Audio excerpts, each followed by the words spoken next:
Hello students, आज मैं आप लोगों को क्लास 11th के जंतु विज्ञान के फर्स्ट चैप्टर जीव जगत के बारे में बताने जा रही हूँ। मैंने इसके पहले इस चैप्टर जीव जगत के बारे में पार्ट 1 बना चुकी हूँ। अगर आपने उसे नहीं देखा है तो उसे देखिएगा। और मैं आज यहाँ पे जीवधारियों के लक्षण के बारे में डिस्क्राइब करने जा रही हूँ कि कौन कौन से लक्षण पाए जाते हैं जीवधारियों में।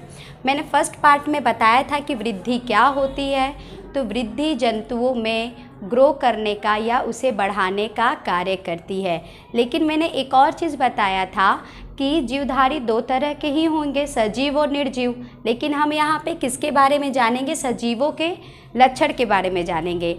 तो क्या सजीवों का विशिष्ट लक्षण वृद्धि होता है? ये मैं आपको फर्स्ट पार्ट में बता चुकी हूँ कि सजीवों का वृद्धि विशिष्ट लक्षण नहीं होता है, क्योंकि निर्जीव चीज़ों फॉर एग्जाम्पल पर्वत, रेत की टीले, इन सब पर भी क्या होते हैं? भार और संख्या के आधार पर ही इनमें वृद्धियां पाई जाती हैं। और आज मैं सेकेंड लक्षण बताऊंगी जिसे कहेंगे जनन। जनन क्या होता है? जनन किसी भी जीवधारी या कोई भी प्राणी अपने ही सदृश आकार के और प्रकार के जीवधारियों को जन्म देता है। इसे ही क्या कहा जाता है? जनन कहा जाता है। अगर मैं इसकी डिफिनीशन बताऊं और अपनी कॉपी पे नोट करिएगा। जनन द्वारा कोई जीव अपने ही सदृश किसी दूसरे जीव को जन्म देकर अपनी जाति की वृद्धि करता है। मैंने क्या बताया कि कोई भी जीव अपनी ही जाति की वृद्धि करता है, यानी उनकी संख्या को बढ़ाता है, और उस प्रोसेस को क्या कहेंगे? जनन कहेंगे। जन्म देने की इस क्रिया को जनन कहते हैं। अगर मैं यहाँ पे एक एग्जाम्पल बताऊं कि खच्चर, जिसे इंग्लिश में क्या कहेंगे? म्यूल कहेंगे। श्रमिक मक्खी,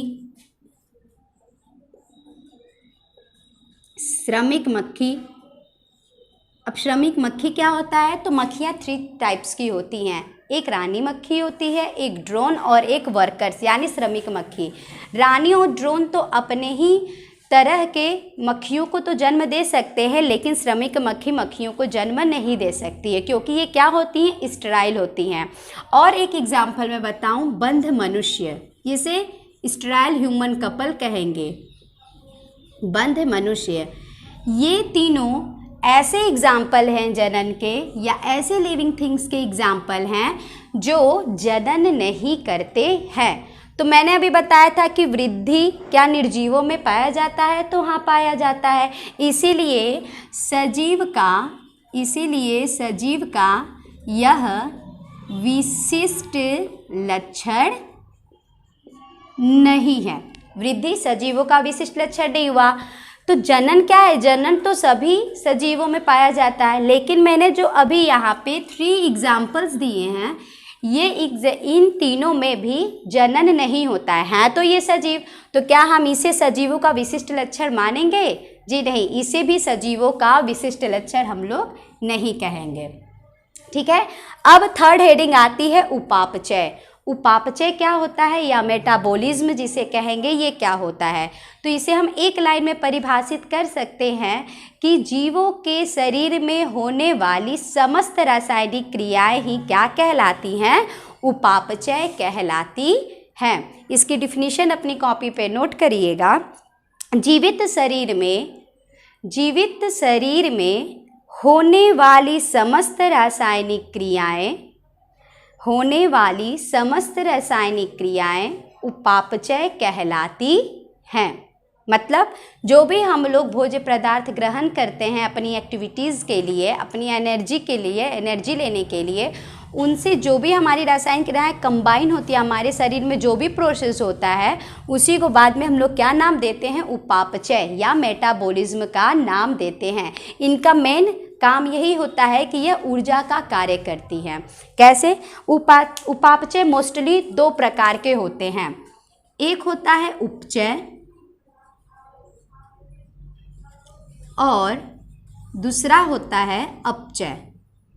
अब उपचय और अपचय क्या है?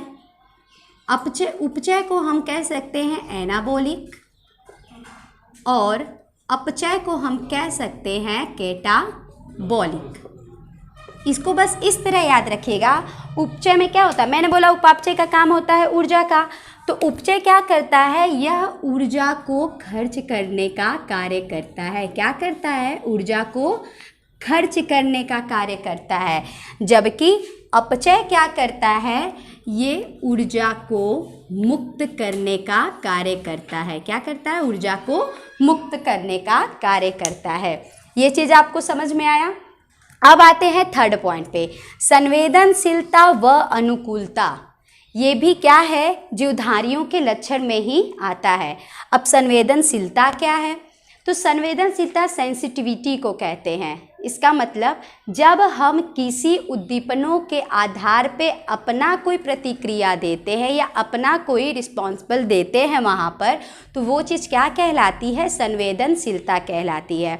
अभी हमारे हाथ में कोई पिंच हो जाए या हम किसी भी गर्म जगह पे या गर्म चीज़ पे अपने हाथ को रखें, तो तुरंत हमारे नर्वस सिस्टम से क्या होगा? एक कैंसर रिएक्ट होगा और हम अपने हाथ को तुरंत हटा लेंगे। हमें दर्द महसूस होगा, यानी हम उसको महसूस कर सकते हैं। उसी को क्या कहते हैं? सेंसिटिविटी कहते हैं, और इन हिंदी संवेदनशीलता कहते हैं। सेकेंड है अनुकूलता। अनुकूलता क्या होती है?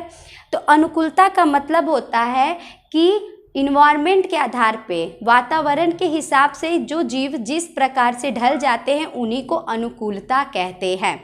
फॉर एग्ज़ाम्पल, गर्मी के दिनों में हम कॉटन के कपड़े पहनते हैं, जाड़े के दिनों में हम वूलन के कपड़े पहनते हैं। यानी कोई भी ऐसा चीज़, यानी अपने आप को उस वातावरण के हिसाब से एडजस्ट कर लेना ही क्या कहलाता है? अनुकूलता कहलाता है। अब इसकी डिफिनीशन आगे लिखेंगे, डैश करके लिखिएगा। ये भी सजीवों का विशिष्ट लक्षण है। ये भी सजीवों का विशिष्ट लक्षण है। अपने आसपास के भौतिक व रासायनिक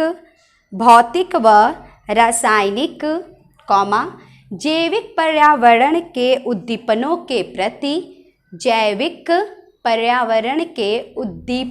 के प्रति संवेदनशीलता व अनुकूलता एक विशिष्ट लक्षण होता है। समझ में आया? संवेदनशीलता व अनुकूलता क्या होता है। ठीक है, अब आते हैं नेक्स्ट हेडिंग पे, जीवन चक्र। जीवन चक्र क्या होता है? सबको पता है कि जीवन चक्र क्या होता है। यहाँ पे कोई भी जीवधारी हो, पेड़ पौधे ही क्यों, प्लांट भी एक क्या है? लिविंग ऑर्गेनिज्म, लिविंग थिंग्स है, यानी वो भी एक सजीव है, क्योंकि वो भी ग्रो करता है, वो भी मूव करता है। अब होगा कि वो कैसे मूव करता है, तो प्लांट के जो सूट होते हैं वो अपवर्ड की तरफ मूव करते हैं, और जो उसका रूट है वह अंडरग्राउंड में क्या करता है? मूव करता है। ठीक है, ये भी क्या लेते हैं? ये भी ब्रेथ के लिए CO2 को लेते हैं, लेकिन वो CO2 का यूज मोस्टली किस लिए करते हैं? अपने भोजन को बनाने के लिए कहते हैं। कौन से प्रोसेस के थ्रू? फोटोसिंथेसिस, यानी प्रकाश संश्लेषण के द्वारा। तो जीवन चक्र क्या होता है?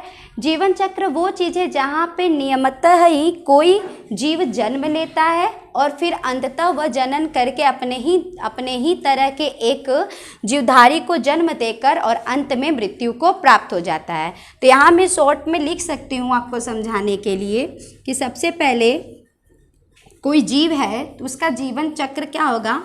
पहले जीव क्या करेगा? जन्म लेता है। जन्म लेने के बाद वो क्या होगा? बड़ा होगा, यानी वयस्क होगा। वयस्क होने के बाद वो क्या करेगा? जनन करेगा। अभी मैंने आपको यहाँ पे जनन के बारे में बताया था। जनन करने के बाद वह अपने ही तरह के जीवधारियों को या जीव को जन्म देगा, यानी उनकी संख्या बढ़ाएगा, और लास्ट में जनन के बाद वो क्या हो जाएगा? मृत्यु को प्राप्त हो जाएगा।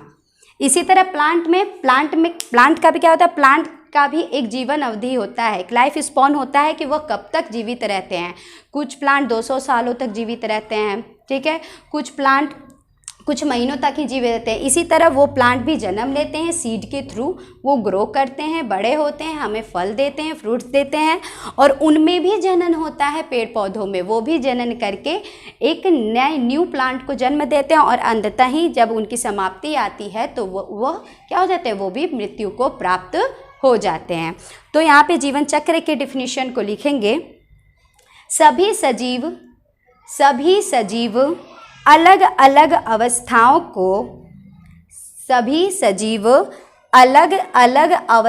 को प्राप्त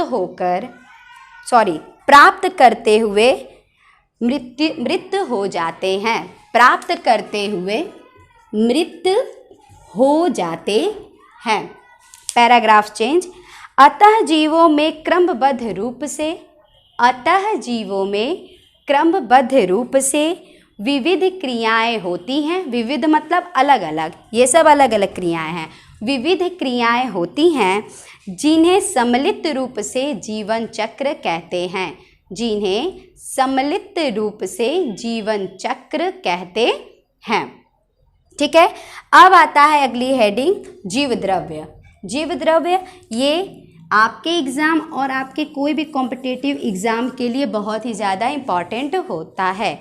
अब जीव द्रव्य क्या होता है, तो आप जानते होंगे कि हमारा शरीर किस चीज़ का बना होता है, तो हमारा शरीर कोशिकाओं का बना होता है। कोशिका क्या होती है, वो जीवन की इकाई होती है, जिसे हम लोग जीवन की इकाई कहेंगे। हमारे शरीर में, सजीवों के शरीर में करीब लाखों करोड़ों अरबों की संख्या में क्या होती है, कोशिका होती हैं। इन्हीं कोशिका से मिलके उत्तक बनते हैं, और उत्तक से मिलके हमारे अंगों का निर्माण होता है। अब ये कोशिका है, तो कोशिका क्या है, एक प्रकार का समझ लीजिए वो भी कोई चीज़ है, और उसके भी अंदर कुछ अंग पाए जाते हैं, जिन्हें हम क्या कहते हैं, सेल ऑर्गेनल या कोशिकांग के नाम से जानते हैं। और वो कोशिकांग क्या क्या हो सकते हैं, आपने जाना होगा, माइटोकॉन्ड्रिया होता है, गोल्जी काय होता है, जिसे गोल्जी बॉडी कहेंगे, एंडोप्लाज्मिक रेटिकुलम होता है, एंडोप्लाज्मिक रेटिकुलम ETC। बहुत सारे ऐसे कोशिकांग होते हैं जो क्या करते हैं, कोशिका का निर्माण करते हैं। अब ये जीव द्रव्य क्या है, तो कोशिका में यानी कोशिका के अंदर पाए जाने वाले द्रव्य, ये सब क्या होते हैं, द्रव आकार में होते हैं। तो पाए जाने वाले जितने भी द्रव होते हैं उन्हीं को हम लोग क्या कहेंगे, जीव द्रव्य कहते हैं। अब इस द्रव को जीव द्रव्य क्यों कहेंगे, इस द्रव को जीव द्रव्य क्यों कहेंगे, क्योंकि ये जो द्रव्य है ये क्या करते हैं, हमें जीवन देते हैं, यानी हमें जीवित रखने का काम करते हैं। और कोशिका क्या करता है, हमारी जीवन की इकाई कहलाती है। ठीक है, तो इसके डिफिनीशन अपने कॉपी में नोट करिएगा। कोशिका के अंदर पाए जाने वाले समस्त द्रव्य को जीव द्रव्य कहते हैं, जिसमें संपूर्ण जैविक क्रियाएं संपन्न होती हैं। अब एक वर्ड आता है यहाँ पे, जैविक क्रिया क्या होती है, जैविक क्रिया।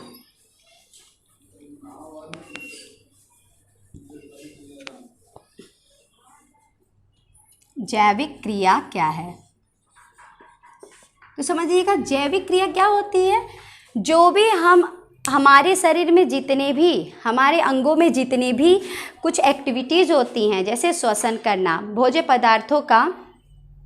पदार्थों को पचाना, उनका निष्कासन जिसे उत्सर्जन कहते हैं, ये सब चीज़ें क्या होती हैं, जैविक क्रियाएं कहलाती हैं। तो हम आगे लिख सकते हैं कि जिसमें संपूर्ण जैविक क्रियाएं संपन्न होती हैं, यानी पैराग्राफ चेंज करके लिखेगा, जीव द्रव्य में होने वाले समस्त रासायनिक व भौतिक क्रियाएं और जीव द्रव्य और वातावरण के बीच आदान प्रदान को जैविक क्रिया कहते हैं। श्वसन में हम क्या कहते हैं, हम श्वसन में कार्बन डाइऑक्साइड को बाहर निकालते हैं और जो पौधे से ऑक्सीजन होता है वो अपने शरीर में अंदर लेते हैं।